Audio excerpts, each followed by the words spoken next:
भाद्र पक्ष माह के कृष्ण पक्ष को श्री कृष्ण जन्माष्टमी कहते हैं, क्योंकि यह दिन भगवान श्री कृष्ण का जन्म दिवस माना जाता है। इसी तिथि की घंघोर अंधेरी रात रोहिणी नक्षत्र में मथुरा के कारागार में वासुदेव की पत्नी देवकी के गर्भ से भगवान श्री कृष्ण का जन्म हुआ था। यह तिथि उसी शुभ घड़ी की याद दिलाती है और सारे देशवासी बड़े ही धूमधाम से यह पर्व मनाते हैं। जन्माष्टमी के दिन भगवान श्री कृष्ण की जन्म संबंधित कथा सुनने और सुनाने से ही आपकी सभी मुरादें पूरी होती है और आपकी सभी दुख हर लेते हैं भगवान श्री कृष्ण। आइए कथा सुनते हैं। कथा इस प्रकार है कि द्वापर युग में एक भोजवंश राजा का उग्रसेन मथुरा में राज्य करता था। उसके आत्ताई पुत्र कंस ने उसे गद्दी से उतार दिया और स्वयं मथुरा का राजा बन बैठा। कंस की बहन देवकी, जिसका विवाह वासुदेव नामक यदुवंशी सरदार से हुआ था। एक समय कंस अपनी बहन देवकी को उसकी ससुराल पहुंचाने जा रहा था। रास्ते में उसे आकाशवाणी हुई, हे कंस, जिस देवकी को तू बड़े प्रेम से ले जा रहा है उसी में तेरा काल बसा है। इसकी गर्भ से उत्पन्न 8वां बालक तेरा वध करेगा।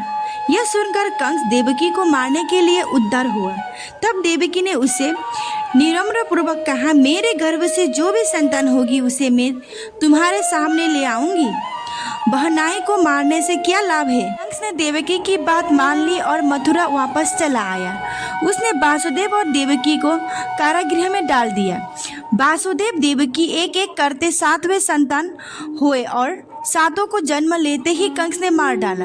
अब 8वां बच्चा होने वाला था। कारागार में उन पर कड़े पहरे बैठा दिए गए। उसी समय नंद की पत्नी यशोदा को भी बच्चा होने वाला था। उन्होंने वासुदेव देवकी के दुखी जीवन को देखकर 8वें बच्चे को रक्षा का उपाय रचा। जिस समय वासुदेव देवकी के पुत्र पैदा हुआ उसी समय संयोग से यशोदा के गर्भ से भी एक कन्या का जन्म हुआ, जो और कोई नहीं सिर्फ माया थी। और जिस कोठरी में देवकी और वासुदेव कैद थे उसमें अचानक प्रकाश हुआ और उसके सामने शंख चक्र गदा पद्म धारण किए चतुर्भुज भगवान प्रकट हुए। दोनों भगवान के चरणों में गिर पड़े। तब भगवान ने उनसे कहा, अब मैं पुनः नवजात शिशु का रूप धारण कर लेता हूँ। तुम मुझे इसी समय अपने मित्र नंद जी के घर वृंदावन में भेज जाओ और उनसे यहाँ जो कन्या जन्मी है उसे लेकर कंस के हवाले कर दो। इस समय वातावरण अनुकूल नहीं है, फिर भी तुम चिंता ना करो। जागते हुए पहरेदार सो जाएंगे।